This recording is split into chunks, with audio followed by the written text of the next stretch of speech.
Ruskin bond की एक बहुत ही फेमस किताब है टाइम स्टॉप्स एट शामली। और इसमें 21 कहानियों का कलेक्शन है दोस्तों। और इन्हीं 21 कहानियों में से एक स्टोरी है the room of many colours. यह स्टोरी सुपर स्टेशन पर बेस्ड है दोस्तों। जो प्रिंसेस है वह यह बिलीव करती है कि उसका प्रेमी जो कि मर चुका है वह इस जन्म में हरे सांपों के रूप में आया है।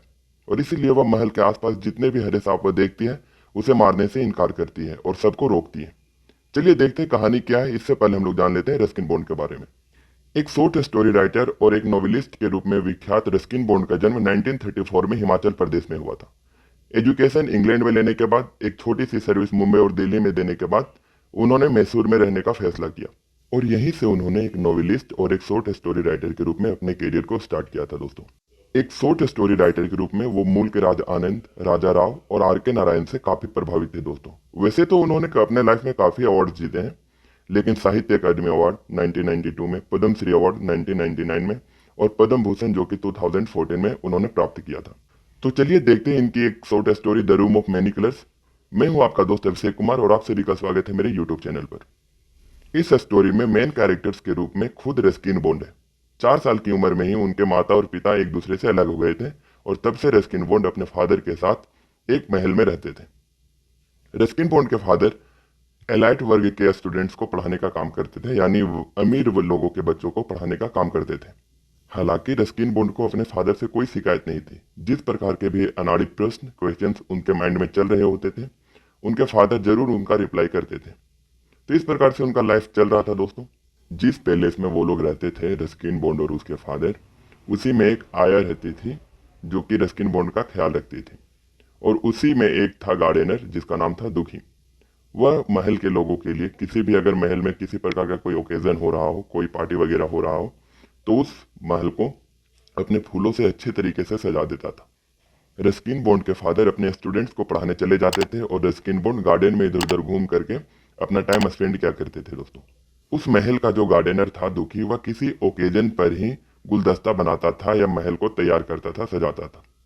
लेकिन एक बार उसने बिना किसी ओकेजन के ही एक गुलदस्ता तैयार किया और उसने रस्किन बॉन्ड को बुलाकर कहा कि क्या तुम यह राजकुमारी को दे सकते हो।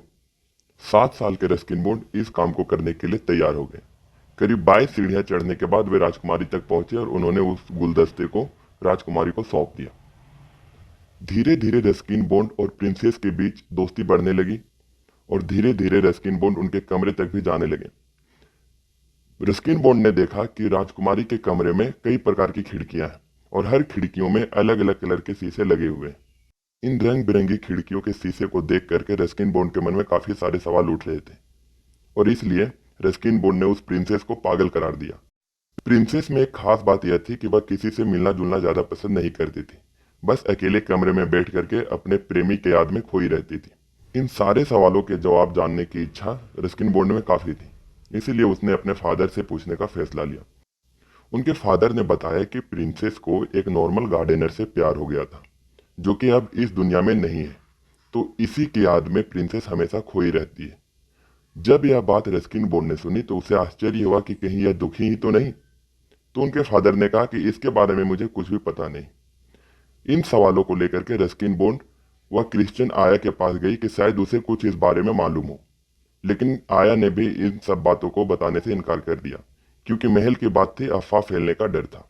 तो आखिर वह गार्डनर कौन था जिसके याद में प्रिंसेस इतना खोई रहती है, इस बात का पता रस्किन बॉन्ड को कभी भी नहीं चल पाया। और दोस्तों प्रिंसेस इस बात में भी काफी ज्यादा बिलीव करती थी कि जो उसका प्रेमी मर गया है वह इस जन्म में हरे सांप के रूप में आया है, जन्म लिया है। और इसीलिए वह जब भी महल के आसपास या महल में हरे सांपों को देखती थी तो वह किसी को भी मारने से रोकती थी। दोस्तों समय बीतता गया और समय बीतने के साथ ही द्वितीय विश्व युद्ध भी प्रारंभ हो गया था। उस समय ब्रिटिश आर्मी को रॉयल एयरफोर्स बोला जाता था और उसमें रस्किन बॉन्ड के फादर को भी जाना था। तो इस प्रकार से रस्किन बॉन्ड के फादर रॉयल एयरफोर्स में ज्वाइन हो गए और जो रस्किन बॉन्ड थे वो अपनी दादी के घर देहरादून शिफ्ट हो गए। तो अपने दादी के घर से ही अपने बेसिक स्टडी को कंप्लीट किया और इस प्रकार से जैसा कि मैंने पहले बताया कि इंग्लैंड में स्टडी किए। उन्होंने काफ़ी सारी सेवाएं मुंबई और दिल्ली में दी। उसके बाद मसूरी में आकर के शिफ्ट हो गए और उसके बाद से एक शॉर्ट स्टोरी राइटर्स के रूप में, एक नॉवेलिस्ट के रूप में अपने करियर को स्टार्ट कर दिया।